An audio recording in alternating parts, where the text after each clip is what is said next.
नमस्कार प्यारे साथियों, आप सबका मेरे YouTube चैनल पर स्वागत है। दोस्तों, आज हम विश्व का राजनीतिक मानचित्र के बारे में एनालिसिस करेंगे। कौन सा देश कहाँ स्थित है, इसके बारे में समझने का प्रयास करेंगे। दोस्तों, यदि हम भूगोल का अध्ययन करते हैं तो भूगोल का अध्ययन के लिए हमें मानचित्र का अध्ययन करना अति आवश्यक है।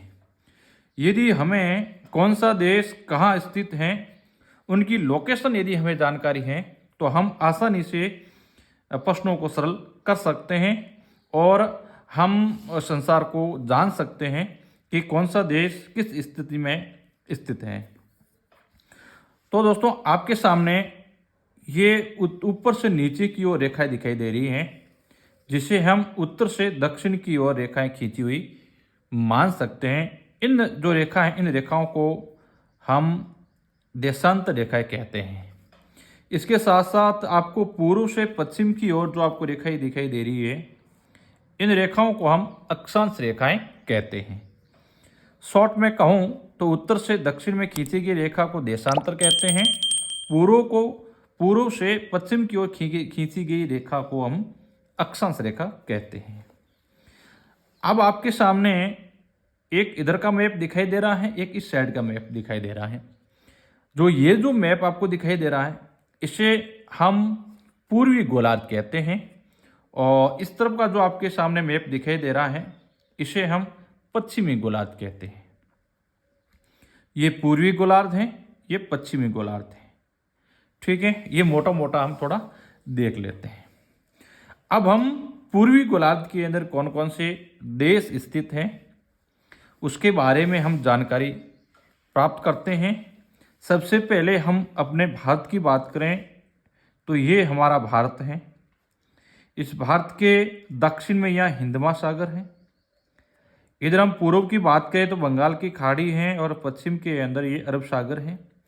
उत्तर में हम जाएं तो यहाँ चीन, ये पूरा का पूरा आपको ग्रीन कलर में दिखाई दे रहा है, ये चाइना है।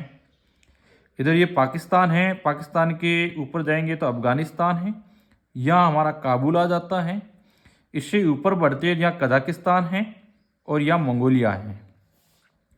इससे यदि ऊपर हम बढ़ते हैं तो ये पूरा का पूरा आपके सामने रूस है। ये इतना बड़ा देश है। कौन सा देश है? रूस है। और रूस के हम इधर पश्चिम की ओर बढ़ते हैं तो यह यूक्रेन आ जाता है, यह बेलारूस है। अभी जो रूस और यूक्रेन के बीच में जो युद्ध जो चल रहा था, वो यूक्रेन यहाँ है। ठीक है, ये है रूस, यहाँ है यूक्रेन।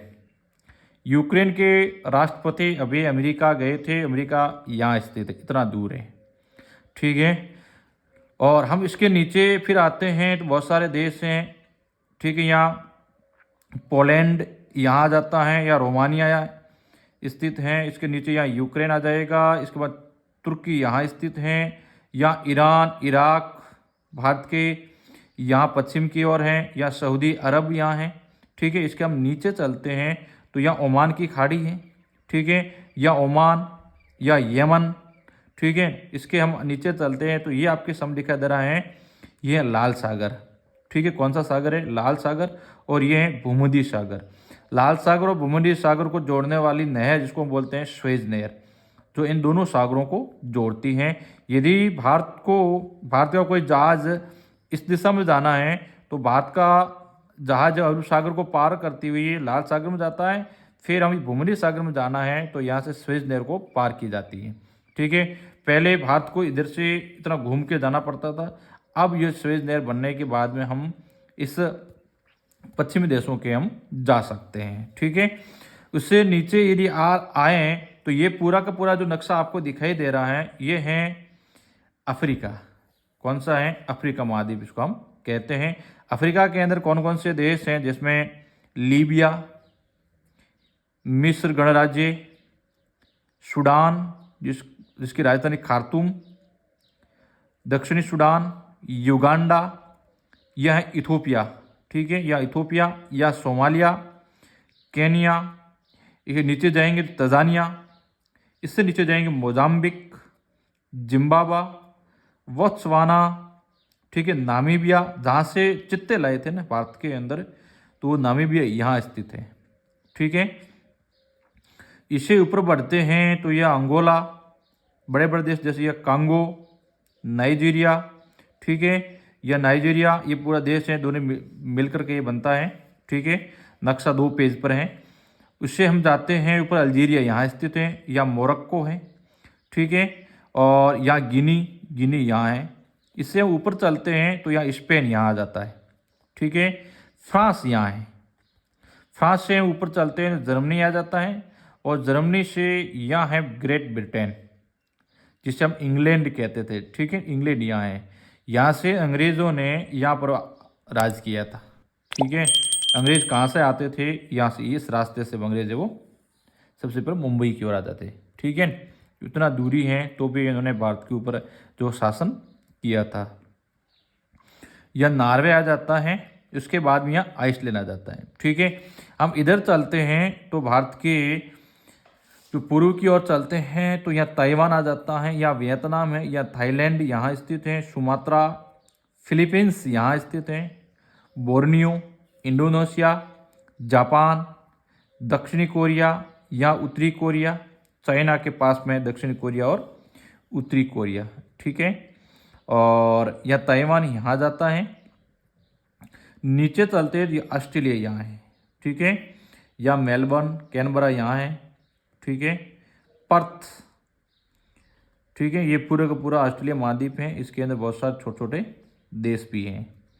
हम फिर ये पूरा का पूरा क्षेत्र है, ये पूर्वी गोलार्ध है, और ये क्षेत्र है वो पश्चिमी गोलार्ध है, ठीक है। तो पूर्वी गोलार्ध के अंदर मैंने काफ़ी छोटे छोटे और बड़े बड़े देशों के बारे में आपको बताया है। और यदि हम बाद में यदि हम महाद्वीपों के अध्ययन करेंगे तो हम और देशों की गहराई से जान पाएंगे कि कौन सा देश किस महाद्वीप के अंदर स्थित है।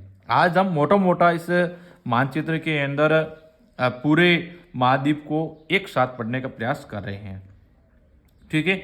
अब ये आपके सामने दिखाई दे रहा, ये है उत्तरी अमेरिका और ये है दक्षिणी अमेरिका, ठीक है। उत्तरी अमेरिका की बात करें तो उत्तरी अमेरिका के बड़े 3 देश माने जाते हैं, जिसमें एक बड़ा ये कनाडा, ये पूरे का पूरा क्षेत्र एक कनाडियन क्षेत्र है, ठीक है। और नीचे ये संयुक्त राज्य अमेरिका, अमेरिका यहाँ है, ठीक है। इतना सा भाग अमेरिका का है, और ये अलास्का वाला भाग भी अमेरिका के अंडर में आता है, ठीक है।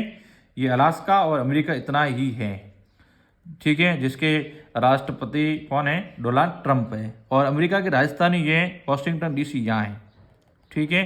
तो अमेरिका इतना ही है, ये इतना भाग है, और ये भाग भी अमेरिका के अंडर में आता है। इसके नीचे हम चलते हैं, ये मेक्सिको है, ठीक है। कौन सा है? मेक्सिको है। मेक्सिको के नीचे छोटे छोटे देश में ग्वाटेमाला है, निकारागुआ है, ठीक है। पनामा या संधि यहाँ पर है, उत्तरी अमेरिका और दक्षिण अमेरिका के बीच में, ठीक है। यहाँ आपको बरमुंडा ट्रायंगल माना जाता है कि यहाँ से जहाज कभी वापस नहीं गए, तो बरमुंडा ट्रायंगल यहाँ है।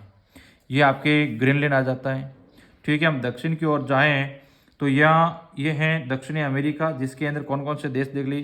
सबसे बड़ा ब्राज़ील है, इसके बाद में जैसे अर्जेंटीना आ गया, इसके बाद में उरुग्वे यहाँ है, सैंटियागो यहाँ स्थित है, चिल्ली, ये पूरा चिल्ली आ गया, ठीक है। पेरू देश यहाँ है, ठीक है। इसके बाद में कोलंबिया यहाँ आ जाता है, वेनेजुला यहाँ आ जाता है, इक्वाडोर यहाँ है, ठीक है। यानी काफ़ी हम बड़े बड़े देशों के बारे में जानकारी देख सकते हैं, कौन सा देश है वो कहाँ स्थित है, ठीक है। ब्राज़ील आप देख सकते हो यहाँ है दक्षिणी अमेरिका के अंदर, ठीक है। यदि हम देशों की स्थिति के बारे में यदि हम थोड़ा बहुत देख लेते हैं तो प्रश्नों को हल करने में कोई दिक्कत हमें नहीं आएगी, ठीक है। यह मेडागास्कर है। ये नक्शा आपको आना जरूरी है, ये काफ़ी हद तक आपको भूगोल को समझने में आसानी मिल जाती है, ठीक है। ये ग्रीनलैंड है, ये आइसलैंड है, ठीक। ग्रीनलैंड यहाँ स्थित है, ठीक है। इंडिया के किस दिशा के अंदर कौन सा देश स्थित है, इसके बारे में हमें जानकारी होनी जरूरी है, ठीक है। प्रश्न बहुत बार आया, अल्जीरिया देख लीजिए, नाइजीरिया, माली, ठीक है, पश्चिमी सहारा, कैप वर्डे, ये हैं उत्तरी अटलांटिक, ठीक है। ये अटलांटिक महासागर है, ये प्रशांत महासागर है, ठीक है। ये आर्कटिक महासागर है, ठीक है। और ये हिंद महासागर आ गया, ये उत्तरी ध्रुव है, ये नीचे वाला ये दक्षिणी ध्रुव है, ठीक है। ये महासागर अपने देख लिए, कौन सा महासागर कहाँ स्थित है, ये हिंद महासागर, ये प्रशांत महासागर है। ठीक है, इसको हम मोड़ते हैं तो ये दोनों प्रशांत महासागर आपस में मिल जाते हैं। ये भी इधर भी प्रशांत महासागर है, इधर भी प्रशांत महासागर है। ठीक है, यहाँ आर्कटिक महासागर आ गया, ये अटलांटिक महासागर पूरा का पूरा ये। ठीक है, और तो ये हमें काफ़ी हद तक मानचित्र को जानने का मिला। ये न्यूजीलैंड यहाँ स्थित है। ठीक है, न्यूजीलैंड कहाँ है, यहाँ ऑस्ट्रेलिया से भी नीचे है ये न्यूजीलैंड। नामीबिया वगैरह बहुत सारे ये देश, छोटे छोटे देश हैं जो इस विश्व के मानचित्र पर आपको देखने को मिल सकता है। अब अगला वीडियो मैं बनाऊंगा महाद्वीपों का, प्रत्येक महाद्वीप आपके सामने लाऊंगा, उस महाद्वीप के अंदर कौन कौन से देश स्थित हैं, ताकि हम ये समझ लें कि कौन सा देश किस महाद्वीप के अंदर स्थित है। ठीक है दोस्तों, तो जुड़े रहिएगा, आपको मानचित्र के बारे में काफ़ी हद तक बताने का मैं प्रयास करूँगा। Thank you.